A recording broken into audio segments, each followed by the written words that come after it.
ওই যে পূর্ব তরুণদ্বারে দীপ্ত নীলে শুভ্র রাগে প্রভাত রবি উঠল জেগে দিব্য পরশ পেয়ে।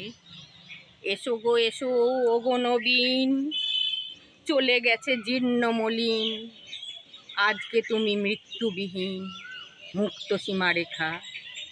আজই শুভ নববর্ষ, পাখিরা গীত গায়, আকাশের তলে রবি কিরণ ছড়ায়। পুষ্পিত কাননে হেরি সব কলি ফুটে, বর্ষ বরণেতে গৃহে গৃহে শঙ্খ বেজে ওঠে। নমস্কার। শুভ নববর্ষ, শুভ নববর্ষের প্রীতি ও শুভেচ্ছা জানিয়ে আমি শুরু করছি সাধের ছাদ বাগান আয়োজিত বিশেষ ইভেন্ট ছাদ বাগানে নববর্ষ উদযাপন। আমি অনুজা দত্ত, পলাশিপাড়া থেকে।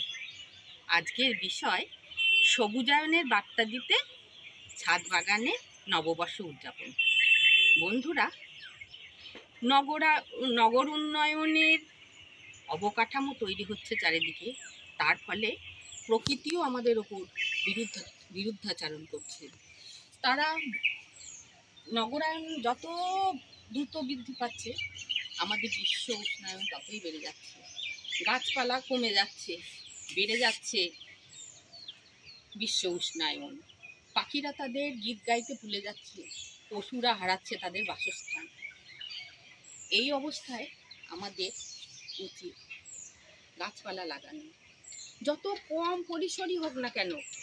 সবুজায়নের স্বার্থে আমাদের ছোট ছোট ছাদ বাগান তৈরি করতে হবে। সেই ছাদ বাগান ফুলে ফুলে ভরে উঠবে এবং সেখানে পাখিরা গীত গাইবে। যে অক্সিজেন গাছপালা দেয়, সেই অক্সিজেন আমরা গ্রহণ করি এবং আমরা যে অক্সিজেন ত্যাগ করি, অক্সিজেন নিয়ে কার্বন ডাইঅক্সাইড ত্যাগ করি, সেটা গাছপালা গ্রহণ করে।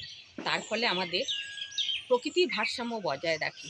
সবুজায়নের স্বার্থে তাই আমরা ভরিয়ে দেব গাছপালা রোপণ করে। পরিশেষে বলি,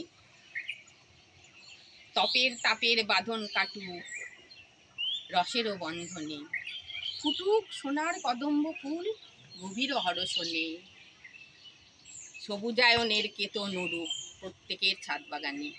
নমস্কার, ধন্যবাদ।